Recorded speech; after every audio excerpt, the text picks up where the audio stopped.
Twelo. Nurses ma pacho ka kwayo piny owacho mondo rang matut midhiero ma pod okwako sekta mar thieth e pacho kae.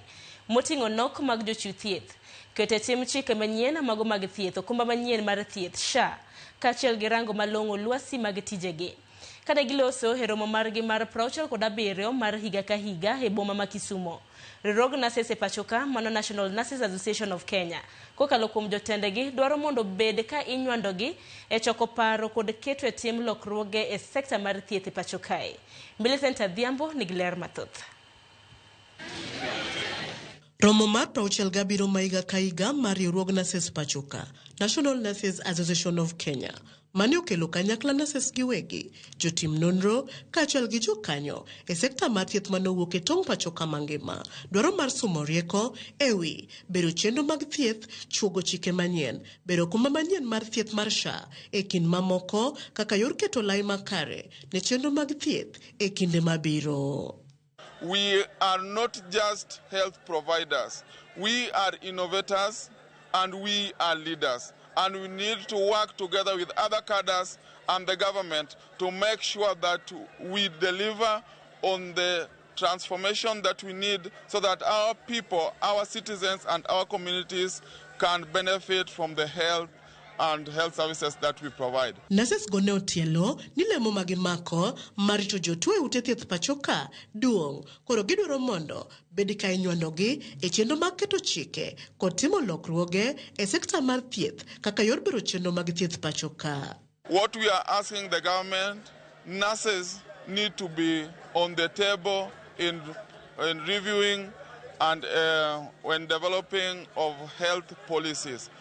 There is no health policy that will transform health if nurses are not involved, because we know what our patients need and we know what we want so that we can give quality care. Gimedo ni piny owacho nyaka koro rang malong'o kaka inyal tieki nok mag jochiw thieth pacho ka, ahinya to nurses gino magiyango ni miyo sekta mar thieth yulo e rang'iny mag chiwo thieth makare ne jopiny.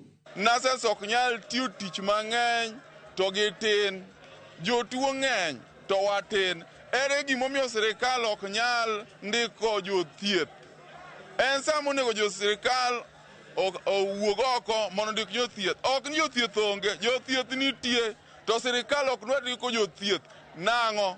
Nurses gi bende ne okwedo ndamo mane piny owacho kawo mar wuoyo oko bod matayo nurses ka giwacho ni ma en donjruok gi tije jochiw thieth pacho ka kendo mayogi oteku margi. Government through the Ministry of Health, they fired the Nursing Council CEO, which we feel as nurses that was unfair and unfortunate. The Board of Nursing Council should have been reconstituted by now. It has not been done, and we ask, moving forward, nurses of this country to be respected, and what needs to be done and what is constitutional to be done through the ministry. Ewi mano gidwaro mondo ten migao mar thieth oro omenda ne ute thieth mar konyo e chulo gope mar okumba manyien mar thieth ne jopiny, gino magitudo gi midhiero ma pod okwako SHA. Pesa nitie mar manyocha wing'adowa mar SHA. Pesa ming'adowa mar SHA ni ang'o miyo ok oduog piny ka? Jotuo be hinyore. Jotuo ka wasethiedho kaka giwuok e ward onge. Kaka jotuo yud thieth mamoko madwaro SHA onge. Koro sirikal onego bed ni kelo pesa SHA piny ka mondo wayud konyruok, jotuo bo yud konyruok, to mondo mi health facilities wa bo bed gi yath mondo dongre. Nurses go koro wacho ni paro kod twak duto mane gikaloe e romono mar ndalo 2 gibiro chwalo e nyim migao mar thieth mondo okonye loso chike mabiro konyo e bero kendo tego chenro mag thieth pacho ka. Millicent Adhiambo, Ramogi TV, Kisumu County.